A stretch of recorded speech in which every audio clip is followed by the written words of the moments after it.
கர்த்தருடைய பரிசுத்தமான நாமம் மகிமைப்படுவதாக.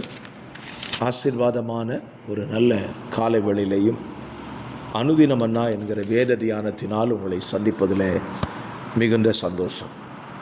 கிருபையாய் கர்த்தர் கூட்டி கொடுத்த நல்ல நாளுக்காக கர்த்தரை துதிக்கிறேன். இந்த புதிய நாளிலே தேவன் தம்முடைய கிருபைகளை உங்கள் மேலும் உங்கள் குடும்பங்கள் மேலும் தாராளமாய் வர்ஷிக்க பண்ணுவாராக. இந்த நாளின் காலை தியானத்திற்காக லேவியராகும் புஸ்தகம் அதனுடைய 13ஆம் அதிகாரத்தை இந்த நாளுக்காக நீங்கள் தியானிக்க உங்களை அன்புடன் கேட்டுக்கொள்கிறேன்.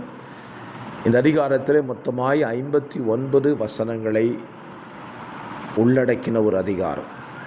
இந்த அதிகாரத்தினுடைய முழு சாராம்சம் என்ன என்றால், ஒரு மனிதனுடைய சரீரத்தில் குஷ்டரோகம் வந்தால் அவனுடைய வீட்டில் அவனுடைய வஸ்திரத்தில் குஷ்டரோகம் வந்தால் அந்த குஷ்டரோகத்தை எப்படி கண்டுபிடிப்பது, யார் அதை குஷ்டரோகம் என்று தீர்ப்பது என்கிற தெளிவான காரியத்தை இந்த அதிகாரத்திலே ஆண்டவர் மோசையை கொண்டு சொல்லி வைத்திருக்கிறார். ஒருவன் குஷ்டரோகி என்று தீர்க்கப்படக்கூடிய பிரமாணம் ஆசாரியனுடைய கரத்தில் இருக்கிறது. ஆசாரியன்தான் அவனை பார்த்து இவன் குஷ்டரோகி, இவனுடைய வஸ்திரம் என்று சொல்லி தீர்க்கும்படியான தீர்ப்பை கர்த்தர் கையிலே கொடுத்திருக்கிறார். வேத புத்தகத்தில் இந்த குஷ்டரோகம் வருவதற்கான காரணம் என்ன என்று சொல்லி நீங்கள் வேத புத்தகத்தை வாசிப்பீர்களானால் ஒரு காரணத்தை வேதத்திலிருந்து நான் சொல்ல விரும்புகிறேன்.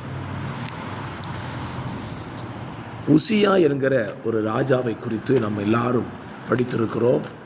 வேத புத்தகத்தில் ஸ்தோத்திரம், நன்றாய் இருந்து குஷ்டரோகியாக மாறிப்போன ஒரு ராஜா.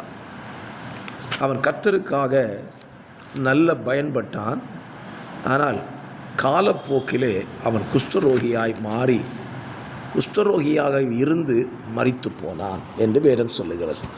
2 நாளாகவும் 26ஆம் அதிகாரத்தில் இந்த சம்பவம் எழுதப்பட்டிருக்கிறது.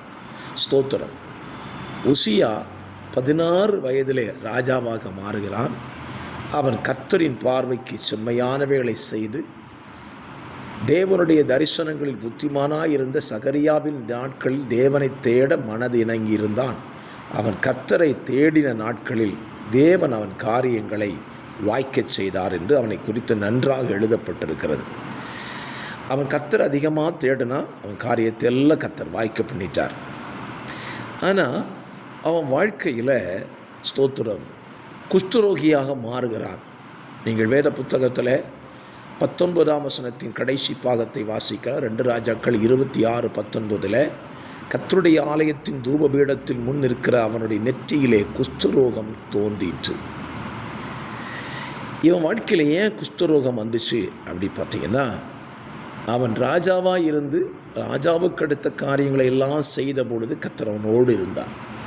ஆனால் என்றைக்கு அவன் ஆலயத்துக்குள் பிரவேசித்து ஆசாரியர்கள் செய்ய வேண்டிய காரியத்தை அவன் செய்யும்படி முற்பட்டானோ, 16ஆம் வசனத்திலே அவன் பலப்பட்ட போது தனக்கு கேடுண்டாக மட்டும் அவனுடைய மனம் ஏட்டிமையாகி தன் தேவனாகிய கர்த்தருக்கு விரோதமாய் மீறுதல் செய்து தூபபீடத்தின் மேல் தூபம் காட்ட கர்த்தருடைய ஆலயத்துக்குள் பிரவேசிக்கிறான்.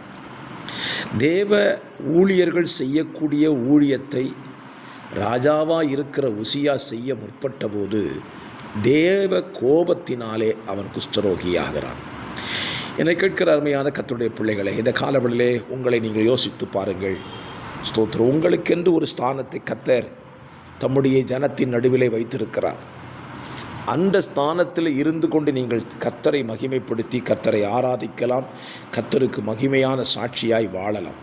ஆனால் தேவன் உங்களுக்கு தராத ஒரு ஸ்தானத்தை நீங்கள் அடைய முற்பட்டால் தேவ கோபத்தை சந்திக்க நேரிடும். ஆசாரியன் செய்ய வேண்டிய ஊழியத்தை ஆசாரியன் செய்ய வேண்டும், ராஜா செய்ய வேண்டிய ஊழியத்தை ராஜா செய்ய வேண்டும். உசியா ஆசாரியர்கள் செய்ய வேண்டிய ஊழியத்தை அவன் செய்ய முற்பட்ட போது தேவன் அவனை அடிக்கிறார். அவன் குஷ்டரோகியாயிருந்து கடைசி மட்டும் அவன் குஷ்டரோகியாவை மரித்து போனான். ஆகவே இந்த காலவெளியிலே ஒரு நல்ல சிந்தை, தேவன் தருகிற ஸ்தானத்தை விட்டு மற்றவருடைய ஸ்தானத்திற்கு நீங்கள் போகாதிருக்க உங்களை பார்த்து கொள்ளுங்கள். அப்படி உங்களை நீங்கள் பார்த்து கொள்வீர்களானால் நிச்சயமாய் சொல்லுவேன், உங்கள் வாழ்க்கையில் நீங்கள் கடைசி வரைக்கும் கர்த்தருக்கு பிரியமாக இருந்து கர்த்தருக்கு உகந்ததையே செய்து தேவநாமத்தை மகிமைப்படுத்த முடியும். உசியா மாத்திரம் இந்த காரியத்தை அவன் செய்யாதிருந்தாரானால் ஒரு நல்ல ராஜாவாக தேவனிடத்தில் பேர் பெற்றவனாய ஓட்டத்தை முடித்திருப்பான். ஆரம்பம் சிறப்பாய் அமைந்தாலும் முடிவு தேவ கோபத்தை சந்தித்தவனாய் முடிந்து போனான். ஆகவே இந்த காலவெளியிலே ஒரு நல்ல தீர்மானம் எடுங்கள். தேவன் தந்த ஸ்தானத்திலேயே தேவனுக்காக எவ்வளவு வேண்டுமானால் பயன்படுங்கள்.